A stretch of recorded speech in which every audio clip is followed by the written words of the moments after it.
Most people view furries as a kind of paraphilia or sexual fetish, fairly or unfairly. 90% of them identify as bisexual or pansexual or other sexual or gay or lesbian or whatever. There's a actual research group in the furry fandom itself. See what he's doing here? Yeah, he's like, oh, but the gays. We've got to talk about the gays. In fairness, I think what he's saying is true, that like furry fandoms is very LGBT, but that's because it's very hyper online mentally ill people. The main takeaway is really that the fact that furries are mostly LGBT doesn't tell you anything about LGBT, because 99.9% of LGBT is not furries.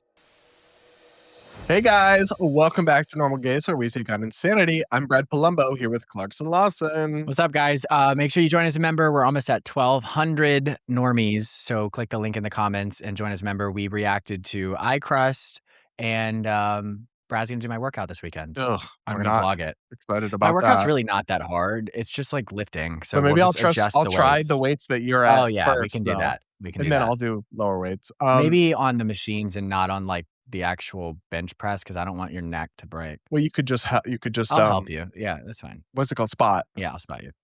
I doubt it would be so much. I would literally crush my neck, bro. All right, we'll see. Okay. Yeah. That's the audacity of this. Anyway, we're going to talk about the Daily Wire star, Michael Knowles, because he just grotesquely, inhumanely, in a barbaric fashion, attacked Clarkson's community. I know what this is about, and I know he's trying to pull a fast one on me, and I know that the title of this video is going to be him pulling a fast one because he's the one who writes the titles. And not just that, the thumbnails are going to have you in a But first just date. remember that everything Brad does is projection. It's much like everybody, okay? Everybody is projecting something. I'm the only truthful person on this planet. Okay. And Brad is projecting his insecurities onto me to shield himself from his true nature. Which is what? To howl in the moonlight like the furry that you are. Well, anyway, I found this funny for multiple reasons. One is that like Michael Knowles has 3 million YouTube subscribers bought to him by the Daily Wire, most primarily, of course, or I guess 2.5 million. But still, so he's like ostensibly this like, and listen, obviously we're not above unserious content, Correct. but he presents himself as like this serious Christian intellectual, and he puts out an episode interviewing a furry. And it's stories from a furry. To be cringe is to be free. Michael and the furry. And all that That's when you know politics, like the views are down from politics. When you're like, find another minority to attack. But what's so funny is that he clickbaited, right? And it didn't really work. After 23 hours, this video has like 30,000 views on a 2.5 million subscriber channel. Our videos do that almost every video. That's actually insane. All right, well, let's watch. What's going on? We'll watch the clips. And the thing is, it was actually not even particularly adversarial. Like he's not a rude person, Michael. Yeah. He's pretty chill. But he's clearly is trying to, use the furry community to undermine like gay people. Well, when your business model is like, okay, we called out problems with this minority, and I'm not saying that you shouldn't call out problems with the minorities. They're not above criticism. In fact, a lot of them. That's what we do as well. You need to criticize a lot of people equally. But if that's like what people know you as, is like, oh, he attacks these people. It's hard when your views are down to like, you kind of have to, like when people get tired of that one specific group you're talking about, I don't know, you kind of have to find another group. It came off as a little desperate. I've noticed this as well. Like Daily Wire just had Ben Shapiro play Fortnite for a video, and it's like, bro, views must be rough. Isn't Daily Wire like kind of struggling right now? Yes, but not as much as people think. Oh, okay. I would say. But yes, it's certainly. But all political content is down now. Yeah, like very significantly. Yeah, my stuff is down. Every YouTuber I talk to's views are down. Mine are coming up because you never posted anything. Yeah, mine are up 100%. Oh my god! But even Normal Gays is doing well. But I'm not posting about politics. Yeah, I know. And that's probably why Normal Gays is also doing fine still, because we only cover very serious things. But so like again, I'm not above that. But I thought this was interesting. Yeah, our whole podcast is not above that. No, not at all. But I did just find it interesting that he clickbaited so hard and it didn't even work. And anyway, I want to watch a couple clips from this, but they put like a subject matter warning on the furry interview. It says, the subject matter, accounts, and descriptions in this video are intended to educate the audience about furries, apparently, and document newsworthy issues of public concern like FurryCon, including adult themes, harm, drug use, and online subcultures. The information and opinions expressed are contextual and do not endorse, condone, or promote such behavior. If you or someone you know is struggling, support is available in the U.S. Call or text 988 to reach the and crisis A lifeline. crisis hotline for I think furries? because I think the guy talks about some serious mental health stuff. Oh, okay. That part I don't mind so much. Obviously, when you talk about very serious concepts, it's responsible to put that in there.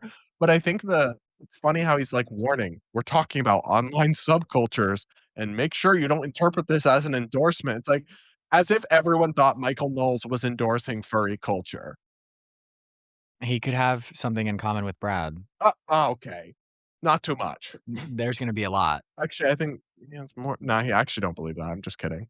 All right, let's watch some clips. You normies are dirty. And here on Normal Gays, we don't want you to be dirty. So that's why this month, specifically for Pride Month, our sponsor is Telestrand. Now, Telestrand is a CLIA-certified molecular testing laboratory that can screen you for all different types of STDs easily without having to use a needle. Now, this is their 1-cup test. This is specifically what we want to promote on this channel because it's so easy to use. All you need to do is download their app, pee in a cup, and then they send you the shipping materials, and you send it to their laboratory, and then you know if you have AIDS or not. No, but seriously, it's not just HIV-related testing. It's also HPV and a bunch of other things that they detect in your urine. So you no longer have to use needles. You no longer have to wait in lines. And I know gays, you're getting tested every 3 months for your PrEP. You can use this test to get approved for your PrEP. The owner of the company of Telestrand does it himself. Now, if you want to order their 1-cup test and get it sent to your house, it's cost effective. All you need to do is download the app. The link is in the comments. Order this 1-cup test, and then you'll see your results in the app once they process it in their laboratory. Now, we don't judge on this channel. We do judge on this channel, but not for getting STD tested. So if you're a normie, make sure you're staying clean, specifically this Pride Month, and order a 1-cup test from Telestrand. All you have to do is pee in a cup in your house. There's no excuse anymore. All right, now back to the show. So when people in the furry world do non-consensual sex stuff, Yeah. they get zapped. They're out. They're out of the convention. But what about the consensual part? I think most people view furries as a kind of paraphilia or sexual fetish, fairly or unfairly. And then I Googled it a little bit, grokked it. I said, is this true? I don't. And there are some weird sexual stats on it. From what I could see, I don't know how reliable the surveys are. It's quite gay in as much as I think it's only 10% of self-identified furries identify as straight or heterosexual. And the rest of them, it's not that they all identify as gay, but they all identify, or 90% of them identify as bisexual or pansexual or other sexual or gay or lesbian or whatever. So it is, compared to the general population, overwhelmingly LGBT. Are those stats correct? Yeah. Those stats are actually from, there's a actual research group in the furry fandom itself at Anthrocon, largest furry convention in the world. That's the one that I go to a lot of the time. Yeah. They host surveys. They'll have like little pamphlets that people can fill out. They have a QR code. So these are like actual statistics. So that is very, very true. Yes. Okay, so see what he's doing here? Yeah, he's like, oh, but the gays. We've got to talk about the gays. In fairness, I think what he's saying is true, that like furry fandoms is very LGBT, but that's because it's very hyper online mentally ill people, right? Correct.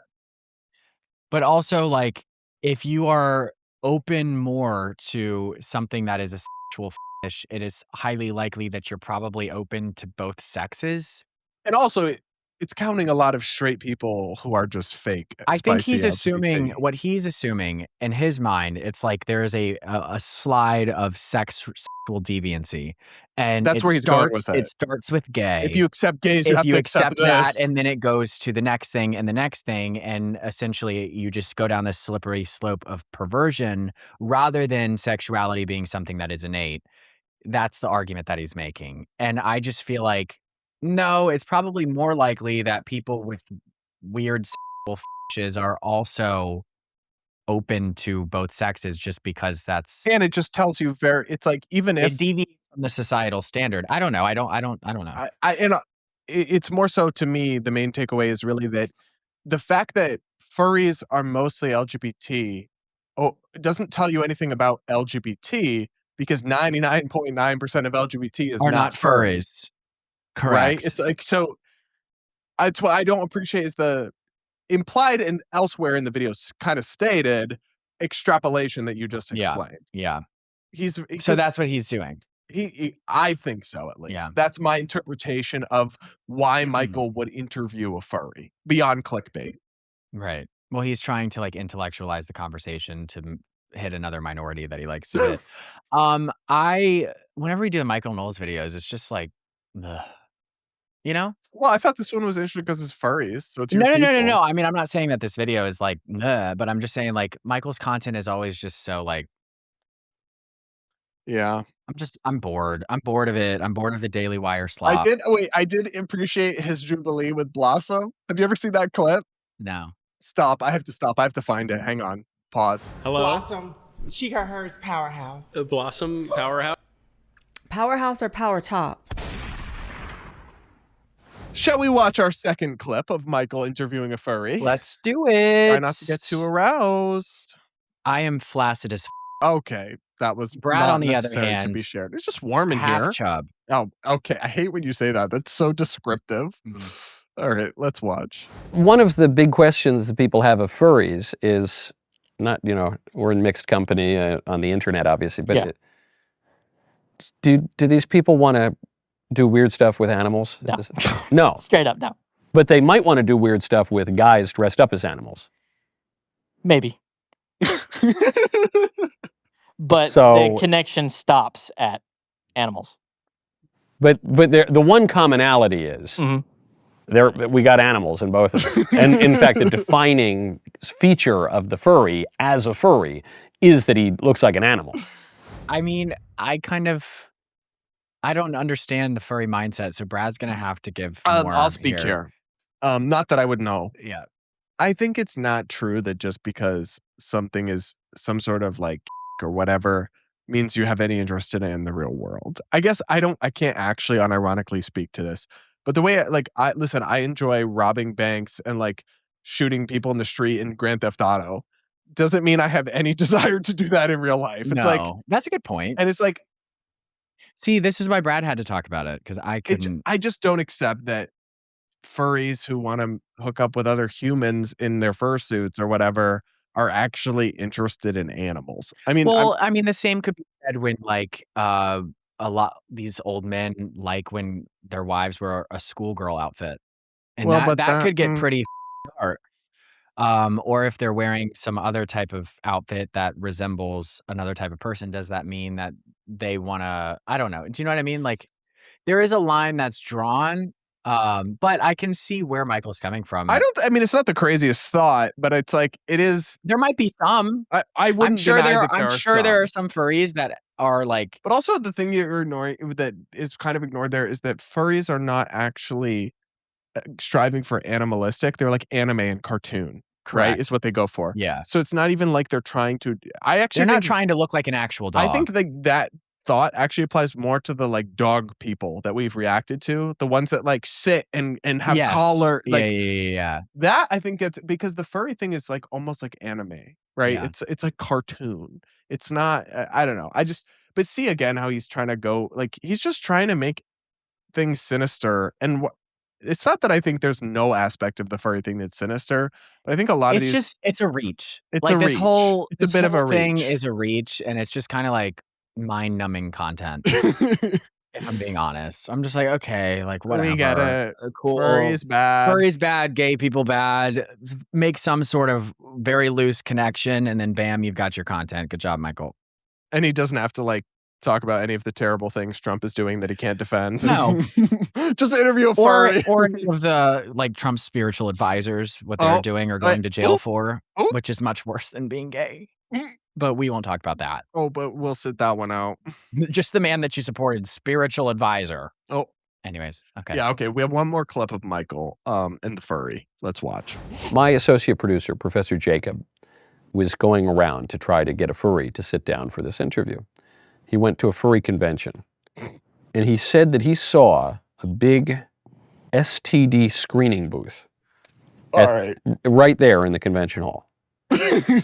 Now, when I go to conventions, the Republican convention, they probably need one there, actually. They do. When I go to, I don't know, a music convention or a cigar convention, there are no STD screening booths. Why do the furries, at least at whatever convention Professor Jacob was at, why do they have an STD booth? There are kind of funny. parties that do happen.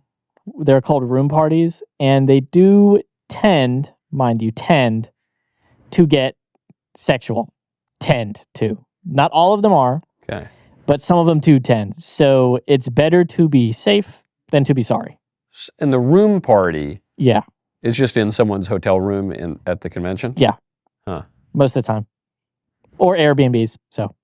Imagine you go to the STD booth, you show up, you're in your furry costume, you go to the STD booth, they draw your blood, they tell you no syphilis, you got a clean bill of health, you say, all right, you pay for your STD test, and then you go, you score the invite to the room party, you go there, and as you say, many but not all.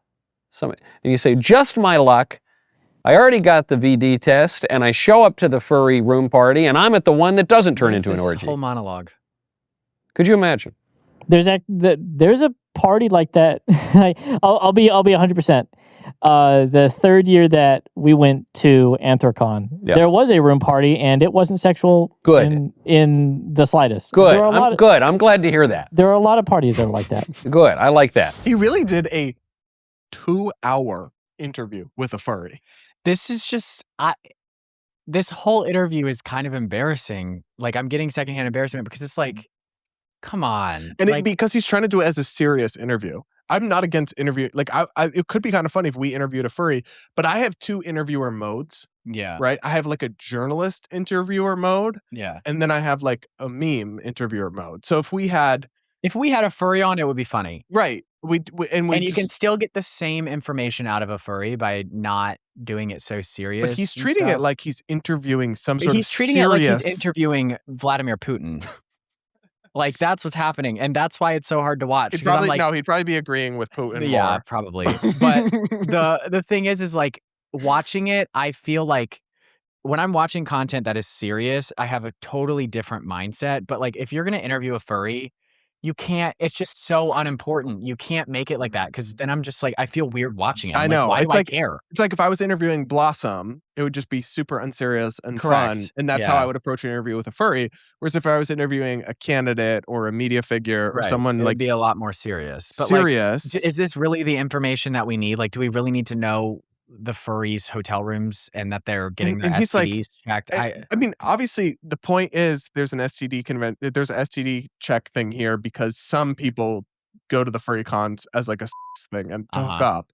I know that's not all, but it's a significant portion. Or they go to the furry con things, and I mean, most conventions, everybody's hooking up. And he talks about the Republican Turning Point conventions, the Republican conventions. I know, maybe not. Y'all want to act like y'all ain't having room parties where you're sleeping with people while your wives are downstairs in the lobby. Not Michael, but I'm talking about other people. When I was in college, I had multiple like Twitter friends who were other college, gay guys, and they were all Republicans and Turning Point people. And they would go convention. There's always they would specifically go to the Turning Point conferences because they knew there'd be other gays there to hook up with. Correct. And imagine what the straight men are doing, because it's just as bad. Any convention of any kind, sex is involved. I mean, it's a gathering. No matter what it is. If it's a work convention, there's adult conventions, hopefully. Well, yeah, but even at work conventions, there's always the people who are like getting too messed up, and then they find somebody, and then they go hook up. Like, this is. You want to know something funny? It's a part of what humans do. So I was I forget which one, but I've spoken at lots of like right-leaning or libertarian-leaning conferences, and libertarians are an interesting bunch, especially the like 19, 20-year-old white male libertarians. Yeah. And so I'm there at the hotel restaurant for dinner with a couple of the other speakers, and we see over at the bar these like, because there were multiple conventions in the same convention center, and in one of the other convention centers was one of those like housewife MLMs. And so they were selling perfumes or whatever it is. And so there's all these 50 plus women, and they are surrounding these like couple of dorkish libertarian boys. And they're like Cougars on the prowl. They're aggressively hitting on these boys, and I'm observing and I'm laughing because some of these are married women, even if they're not, they're in their 50s and they're hitting on these like 20-year-olds. And these boys are can't say anything about age because well, no, but I dated a 56-year-old. This is the funny part though. They're hitting on these boys, and these boys have no idea that they're being hit on. Really? Because they're coolest libertarian incel dorks. And so these women are like, "You want to come up to our hotel room for some wine?" And they're like, "No, we were gonna keep talking about Rothbard, actually. Are you guys into philosophy?" And they're like, "You can come tell it us about it upstairs." I can figure out a philosophy that I want to look at. And I'm like, oh my God, these dorks. It was actually hilarious. Me and my other friends who were speaking there were cracking up over in the other side of the room. I guess that's the more you learn. Just be f***ing. Oh, okay. Furries be f***ing. Furries be f***ing. People be f***ing. Let a furry live.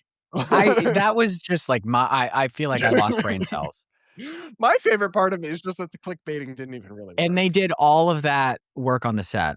They must have lost. I bet you they lost significant amounts of money on this episode because they did so much went into that. This is if he would have been funny, it would have been better. But all right, Mr. Producer, time for some comments. This is going to be the best part of the episode. Okay, here we go. Hearing from our members is always the best part of the episode. Unlike you. Yeah, you're right. Some of y'all be yelling at us, and I don't care to hear it. The first one is, quote, "This is my own personal 9/11, by the way." I did say that. Oops. Brad got me to LOL before Clarkson did this time. I'm funnier than you. Typically Clarkson does, though, apparently. Oh, for this for individual. You too? That's fine. I'll give Brad a win for once out of how many videos have we posted? 300? You wouldn't know because you haven't posted any of them. Correct. And I posted them all. Right. Well, the talent doesn't have to post. The next one is, Brad, come on. You have to do a live for the normies. Yeah. We should do another live soon. Yeah. But we're not doing another drunk live. Oh my God. I don't even I'm done drinking. I don't think Clarkson can come back from another drunk live. I haven't drank since the last one. Yeah, me either. Can you just acknowledge that I'm good looking, please, for once? I don't think you're bad looking. You're just not really my type. Clark, I'm here for it. I'm glad you were helping Brad accept himself. Time to be visible, you furry pup daddy. Oh my God. This is the perfect episode to read that comment. Of course. I didn't even do that on purpose. I just copy. Well, I feel like our viewers have discernment and they can see. Like, we teach you guys how to. I'm sorry. Cap. But go on and I'll explain. Well, of course, it's conveniently a cap when it has to do with him. Oh my God. No. See, discernment. This is how you can tell when the you're number being that thought manipulated. those AI pictures were real. They are lacking discernment. Okay, Clarkson. well, shut up. Don't insult our members. I thought you loved them. It's just true. This is your favorite part. He's crashing out. I'm not crashing out. His cortisol levels are spiking. But I think we routinely teach you guys how to see through manipulation. And sometimes when it hits a sore part of ourselves, we will use those tactics to manipulate you guys. Now, I think you guys are seeing through it because Brad's not very good at it. I'm done. Probably true. Next, I would love to see you guys react to crazy police body cam videos. Oh. Yeah. I kind of like. That's kind of boring. You know what I used to watch a lot of on YouTube? I used to watch a lot of Karen videos, like Karens crashing out in public. Yeah. But I've become appreciative of Karens because as you age, I was at a pool party the other day, and it was actually like one of those gay pool parties. Oh, it was like from the other episode. Yeah, and was there diversity? There was. Was there one Asian diversity man? of bodies? No. Yeah. Okay. I'm getting crusty. I'm getting eye crust. I'm telling eye crust on you. There was a diversity of bodies, but everybody had muscles. It's just some had more. There wasn't size diversity. Well, there was bigger ones. Oh my God. Like you know who was like the broadest guy there because he's a big boy. You showed me a video of him making cookies earlier, and he's literally I didn't show him that. I didn't show him. I just full bulge out on me, and I'm like, that was okay. Well, he made Brad and our producer cookies because we weren't able to go to dinner with them, so he made them cookies this morning. Oh, sweet! But I didn't need to see the bulge. Anyways, what was I going to say? Oh, the pool party. So they ordered pizza and the driver, it was raining, and the driver messaged the guy and was like, you need to hurry up because I'm losing money waiting for you to come grab this pizza. So I said, you need to rate him 1 star. And then this other gay was like, no, stop. The gig economy is so hard. my You don't need to God. do that. And I said, first of all, I used to deliver people's groceries. I would want somebody to rate me 1 star if I was being an asshole. Wait, but I don't understand the situation enough to judge the driver. So what was happening? It was raining, and like the driver didn't want to get out of the car. So like we had to go get the pizzas from the car. So his job is to go to the door. The driver, the door dasher, didn't want to dash to the door, and then had attitude about it. Yeah. So I think, but that's my L. point is that if you don't have Karens, then nobody learns from mistakes, and then the quality of service, specifically in the service industry, drops significantly. If you have too much Karens or they go too hard, that's Correct. also not Then it's right. a problem. I'm not saying you need But to if you had cuss them 0 out. Karens, people would be slacking. People are slacking. It's a natural order of things. And Karens have they're a part of the ecosystem. Like they're a predator that is You can't necessary. let the population You get can't- too big. It's like bees. You can't get rid of bees because they do all that. They pollinate. You can't get rid of Karens because they're the Oh only my reason God. that your DoorDash shows up on time. But it also still doesn't. It still doesn't. It still doesn't. But Karens serve a natural function in the And the I love how we got all ecosystem. that from body cam videos. Is that what we were talking That's about? what you went off of, yes. I love when you yap. Well, there you go. There you go. Hope You you're are- watching this episode. You are my background while I'm working or playing video games. I like when you are chatting to each other and actually being friends, reacting to content. You really clearly are friends and care about each other. Here we go. As someone who has autism, I spend a lot of time with my ADHD besties because their chaos is calmed by my autism and their ADHD wakes me up when I'm tired. That really does describe you Did I two. take my meds today? Probably not. Probably If not. this episode and all the others I is don't anything know, to but go by. I feel understimulated today, and I think that could be why, or it's just that Michael Knowles bores the out of me. It's possible too. Fair. Okay. A separate podcast called The Yap. It consists of y'all reacting to bad Reddit stories and just yapping about them or other things. I don't think you fully understand the undertaking that an entire separate podcast is. Yeah. People don't. I mean, You might, but I do believe I don't want to have to do work. All right. Like you would be the one doing it. Well, I figured your plate was full, It is. so then you'd start scraping some onto Are you mine. calling me fat? If the shoe fits, lace that up and wear it. Oh. Just kidding. No. What was I going to say? No, we can do more content, more spin-off ideas, especially if Reddit stories, we could definitely do a video. Yes, especially if the membership grows, we could do more. Like Caleb Hammer is kind of a YouTube god at this point, and I didn't realize this. I recently became a channel member of his, and it's he says it's the best value membership on YouTube, and it really is. So what he does is he publishes like a show, however many days a week, but then he also publishes I'm kind of 2 bored. of what? This. Sorry, go ahead. Okay, so what does Caleb do? Sorry, I lost attention. This was going on a long time. Okay. He publishes 2 to 3 other shows that are only for his members. Oh, And so he has whole series that are only for the members that he does every single week. And I'm like, look, he does have 100,000 members now. okay. Well, as we scale up, And guess we can what? do He more. charges $9.99 for his membership. Do the math on that. I don't. I That's can't. I didn't go to insane. college. As we scale up, we'll do more for our members. I agree, but that's what I'm Yeah. saying. Something like that could be a good Yeah. additional members bonus. Sure. Or other things. We can work more than one day a week. I I can. I was about to say, I work every single day on this channel. I know. I read the comments every day. Well, that's good. And I'm staying very connected parasocially with you guys, which is Mm. work in and of itself. Mm. Okay. Unless you say something mean, then I don't with you. Final anyways. comment. I love how your producer is like an ADHD life coach. Oh, because you do. I tried to get yeah, you tries guys to reel us back back in. into. Yeah, it doesn't work. No. No. All right, guys. Thank you so much for listening to the podcast. Do subscribe if you haven't yet. Hit the like button. Become a channel member. We might read your comment. But you'll get weekly insane members only videos. And you can also go back and watch us watch Latinos OnlyFans or our drunk episode. I've seen some people who recently became members for the first time, and then from the drunk episode, and I see they're going back and watching it and commenting or joining Yeah. for it, even though so many months ago, and I'm like, damn, that's a wild first I was introduction fat to back us. then. Oh my gosh. Anyway, also go rate us on Spotify. Links in the description. Help us grow over there, and we'll be back with more real soon.